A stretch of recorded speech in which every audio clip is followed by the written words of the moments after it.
آیت نمبر 163 163 وَاسْأَلْهُمْ، اور تو ان سے سوال کر، تو ان سے پوچھ. واو کا معنی ہے اور، سل کا معنی کیا ہے؟ پوچھ. ہم ان سے، عن القریہ، اس بستی کے بارے میں، اس شہر کے بارے میں، التی جو، کانت تھا، جو بستی تھی، جو شہر تھا، کہاں تھا؟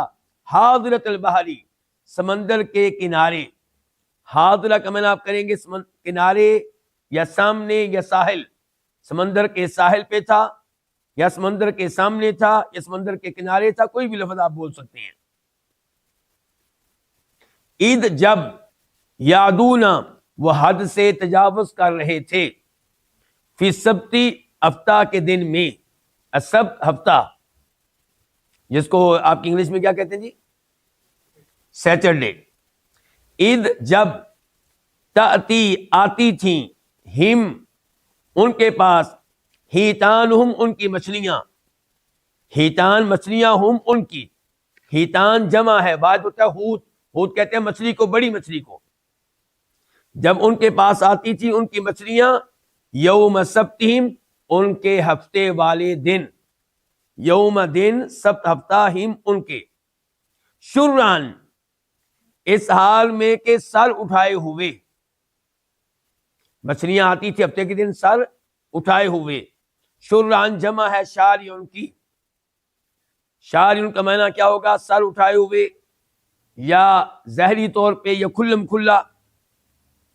وَيَوْمَ، اور جس دن، لا يَسْبِتُونَ، وہ ہفتے والے دن میں نہیں ہوتے تھے. لا تأتی، وہ نہیں آتی تھیں، وہ کیا؟ مچھلیاں، ہم، ان کے پاس. کذالک، اسی طرح، نبلو، ہم آزما رہے تھے، ہم، ان کو، بما کانوا یفسقون، اس وجہ سے کہ وہ نافرمانی کرتے تھے. یہ تو ہوا اس آیت کا ترجمہ، آیت نمبر 163 163. اللہ تعالیٰ اس آیت میں کہہ رہے ہیں کہ آپ ان سے پوچھئے. کن سے؟ بنی اسرائیل سے، یہودیوں سے. یہ اللہ تعالیٰ کس سے کہہ رہے ہیں؟ ہمارے نبی سے. ہمارے نبی سے کہا جا رہا ہے صلی اللہ علیہ وسلم کہ آپ کے زمانے میں جو یہودی موجود ہیں، آپ ان سے پوچھئے، آپ ان سے سوال کیجئے. اس بستی کے بارے میں جو سمندر کے کنارے تھی، سمندر کے ساتھ ہی واقع تھی. اچھا، اس مچھلی کے بارے میں آپ نے پوچھنا ہے، اس بستی کے بارے میں آپ نے پوچھنا ہے، اس شہر کے بارے میں آپ نے پوچھنا ہے. اس شہر کی خبریں یہودیوں کو معلوم تھی. اس شہر کا تذکرہ، اس بستی کا واقعہ تورات میں نہیں تھا، انجیل میں نہیں تھا، ان کو معلوم تھا. تو جب نبی علیہ السلام ان سے سوال کریں گے تو یہ ایک اور دلیل ہوگی آپ کے سچا نبی ہونے کی. وہ جان جائیں گے کہ یقیناً ان کے اوپر یہ باتیں اوپر سے نازل ہوتی ہیں، وحی کے طور پہ ان پہ آتی ہیں. اگر یہ نبی نہ ہوتے تو ان کو یہ بات معلوم نہیں ہونی تھی. دوسرے نمبر پہ یہ سوال ہے ان کو ڈانٹنے کے لیے کہ تمہارے بڑے یہ حرکتیں کرتے رہے اور تم اپنے بڑوں پہ فخر کرتے ہو. دیکھیں، جب میرا باپ، آپ کا باپ، ہمارا دادا پردادا وہ جرم کرتے رہے ہوں اور ہم ان کے جرم پہ مطمئن نہ ہوں تو اللہ تعالی ہم سے حساب ان کے بارے میں نہیں لے گا. لیکن اگر ہم ان بڑوں پہ فخر کرتے ہوں، ان کو ہیرو سمجھتے ہوں اور ان کے جرائم پہ مطمئن ہوں تو پھر ہم سے بھی حساب ہوگا ان کے جرائم کے بارے میں، اور ان سے بھی ہوگا. تو یہاں پہ ان کا جرم کیا تھا کہ یہ اپنے بڑوں پہ کیا تھے؟ بولیے، ابھی پوری تبیر باندھی میں نے. ان پہ فخر کرتے تھے، ان کے جرائم پہ مطمئن تھے. تو اس لیے اللہ تعالی نے کہا آپ ان سے پوچھئے. ان کی یہ ڈانٹنے والا سوال ہے، معلومات لینے والا سوال نہیں ہے. آپ ان سے پوچھئے اس بستی کے بارے میں جو سمندر کے کنارے تھی. اچھا، یہ کون سی بستی تھی؟ اس کا تذکرہ قرآن میں نہیں آیا، اس کا تذکرہ کسی صحیح حدیث میں نہیں آیا. علماء تفسیر نے لکھا ہے کہ شاید اس سے مراد ایلا نامی بستی ہے، ایلا نامی شہر ہے، جو آپ کہہ سکتے ہیں کہ آج کل اردن یا اردن کے ارد گرد واقع ہے، اور یہ سمندر جو ہے اس کو بحر قلزم کہتے ہیں۔ یہ مدین اور طور پہاڑ کے مابین واقع تھا۔ تو آپ ان سے پوچھئے اس شہر کے بارے میں، اس بستی کے بارے میں جو سمندر کے کنارے تھی۔ اچھا، ان کا کیا معاملہ تھا؟ اللہ نے بتایا ان کا معاملہ یہ تھا کہ ہفتے کے دن ان کے پاس مچھلیاں بہت آتی تھیں، جبکہ ان پہ ہفتے کے دن مچھلی کا شکار کرنا حرام تھا، منع تھا، ان کو اجازت نہیں تھی۔ ہفتے کے دن ان کو شکار کرنے کی اجازت نہیں تھی، اور اس دن مچھلیاں خوب آتی، ابر ابر کر سامنے آتی۔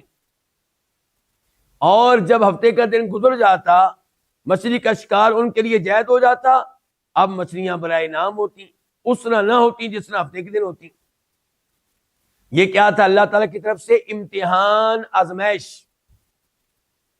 یہاں پہ علماء کرام لکھتے ہیں کہ اگر آپ دیکھیں کہ حلال طریقے سے مال کماؤں تو خاص ملتا نہیں، حرام طریقے سے کماؤں تو بہت مال آتا ہے، تو جان لیں کہ یہ بھی اللہ آپ کا امتحان لے رہا ہے کہ آپ اب کیا کرتے ہیں۔ سود کے ذریعے مال کما رہے ہیں، جوے کے ذریعے مال کما رہے ہیں، رشوت کے ذریعے مال کما رہے ہیں، کسی اور حرام طریقے سے مال کما رہے ہیں، یا صبر کرتے ہیں اور اعلان کرتے ہیں کہ تھوڑا ملے، لینا میں نے حلال کا ہے۔ تو یہ بھی اللہ تعالیٰ کی طرف سے آزمائش ہوتی ہے۔ آپ دیکھیں ہفتے کے دن جبکہ شکار ممنوع ہے، مچھلیاں خوب آ رہی ہیں، کس کی طرف سے؟ اللہ کی طرف سے۔ دیگر ایام میں مچھلیاں بہت کم آ رہی ہیں۔ اللہ تعالیٰ کہتے ہیں پھر وہ کیا کرنے لگے، انہوں نے حد سے تجاوز کیا ہفتے کے معاملے میں۔ ہفتہ ان کے لیے ایک مقدس دن تھا، جیسے ہمارے لیے جمعہ کا دن ہے، ان کے لیے ہفتے کا دن تھا۔ چاہیے تھا کہ اس پہ صبر کرتے اور جتنا رزق مل جاتا اس کے اوپر اللہ کا شکر ادا کرتے، لیکن انہوں نے ہیلے نکالے۔ حرام چیز کو حلال کرنے کے لیے کیا اختیار کیے؟ ہیلے۔ کیسے؟ علماء نے لکھا ہے اس کی وضاحت میں، ایک ہیلے کا انداز یہ تھا کہ وہ جمعے کے دن سمندر میں مچھلیوں کو شکار کرنے والا جال لگا دیتے، پھینک دیتے۔ ہفتے کے دن مچھلیاں آتی اور جال میں پھنس جاتی، ہفتے کے بجائے اتوار کو مچھلیاں نکال لیتے اور کہتے ہم نے تو ہفتے کے دن شکار نہیں کیا، ہم نے تو اتوار کو کیا ہے۔ دوسرا طریقہ ان کا یہ تھا کہ انہوں نے حوض بنائے ہوئے تھے، ان حوضوں میں ہفتے کے دن پانی چھوڑ دیتے، پانی آتا تو ساتھ مچھلیاں بھی آتی، اور اتوار کو یہ مچھلیاں پکڑ لیتے۔ آپ میرے ساتھ ہی ہیں؟ ویسے لگ نہیں رہا، ویسے جب سوال کرتا ہوں تو پتہ چلتا ہے کہ آپ میرے ساتھ نہیں ہیں۔ تو اتوار کے دن پھر وہ مچھلیاں پکڑ لیا کرتے تھے، تو اس انداز سے وہ ہیلے اختیار کرتے تھے۔ تو اللہ نے فرمایا کہ وہ ہفتے کے دن کے معاملے میں حد سے تجاوز کرتے تھے، جب ان کے پاس مچھلیاں آتی ہفتے کے دن چران، ابر ابر کر، سر اٹھا کر ظاہر، اور جب ہفتے کے دن میں نہیں ہوتے تھے تو لا آتی، وہ مچھلیاں ان کے پاس نہیں آتی تھی۔ اللہ تعالیٰ کہتے ہیں کذالک، اسی طرح، نبلوہم بما کانوا یفسقون، ہم ان کا امتحان لے رہے تھے، اور امتحان اس لیے لے رہے تھے کیونکہ وہ اللہ کی نافرمانی کرتے تھے۔ تو یہ بہت ہی زیادہ انسان کو احتیاط کرنی چاہیے کہ اگر حرام کے ذریعے رزق آ رہا ہے، حلال کے ذریعے بہت کم آتا ہے، تو جان لیں اللہ تعالیٰ آپ کا امتحان لے رہا ہے کہ آپ میں کتنی استقامت ہے۔